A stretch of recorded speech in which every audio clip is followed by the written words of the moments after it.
hei vain chu ri dil kama kan kala hei Myanmar bin anti mai an chin na ni a hetla hi ri dil khani a hei kong a hen kan kalphe nge engen chin kan en chin mai don ani hi khai huate lumboka hey 125 ah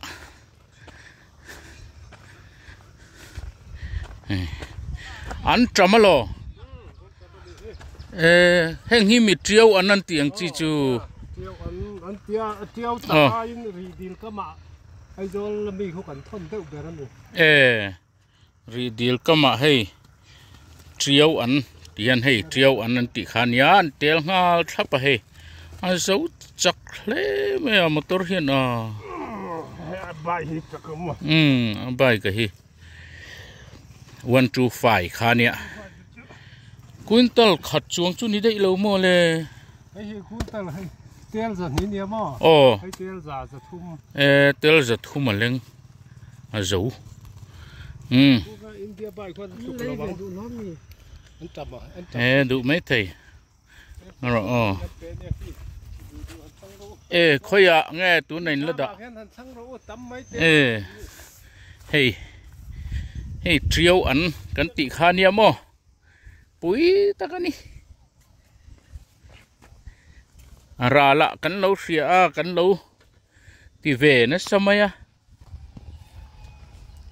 trio an kan ti dik tak kha amun hitian amualin an siam chho put maya kan lo dream dana chuan zola an siam pu te mo kan tia hang tui em mai kan ti khania hei zong tra poin khai tuar mai chuan chho zel chinanga chung lama teng kan la chinange na thak pon om nak mai tel khat som in na muna hian an tiani pui khop mai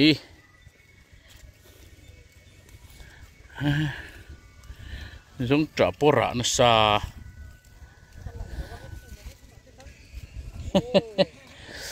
lang du mi kalawin thlung viawa hey khai hey na thak tu ten fel khop mai hey katina sa mu nom takani hey heng ta chu dong tha em mai hey nge an hling an hling hey triau an nan tia amuna hen som ni in feren amuna som ni in an tia ni chu le mai ni kha lo thlir ve sim bula ka tia la thar ser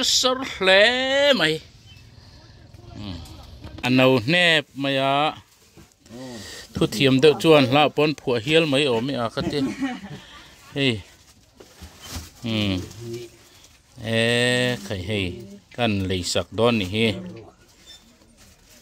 an thok rim boka an lo tling khop ma he an trăng boka heng lai zong hi ni hi triau an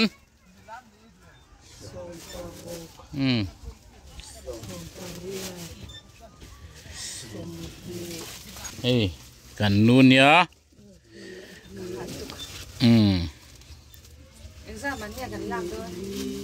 za ni ro se ti khan hey ta hia tam phei khop maya ti hian a chor hi an ngak le a tian la zo ve ka chor hian ngak le a an la le don ani ai zol man thon na samaya ai zola hian tel khat som nga ania bazara ki tlai ki khian la lak lo na lai dewania tam khop mai ti chuan hei abula soi nu zong tra tuar maya hei ri dil kha ani a ti chuan khu tlai khu mi an omna an tol hut na kha ni a kan la phatolo mai theya ti chuan so tlai so ri khodar kha ani ti chuan he ta kan han hol kwal zelanga khi ti lai tlang chip bok kan ti ang lam te khi chu Mizoram ani to ani khai so le let zol te sa zau thadeng denga alaya dilian pui mayom sia dang dai dang lam takani ti kha kan saidu ani khai awa han mu nom ve o cái cột na thọ lắm bằng hết cả túi khop maya mi te chuan hau sak pui tham khop hian an yen be ni hei apar khani a khi ta khian apar chu kan an lak lo khi kan enange o hei par chuai maya hei hi an la ni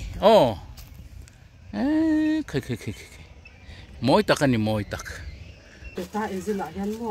chun an ni kham ti khan an du du nan chiar ve to men ni nga velin an pein ka sia tro chengan lo e veni chu an ei tam lo khopolom chu de hey khai nu berina sui nak mai tel tam deuh kha ke nin zur chong le nge mo kan ni lutuk lo wangin han lak nge kha kan ta na boi thak ve a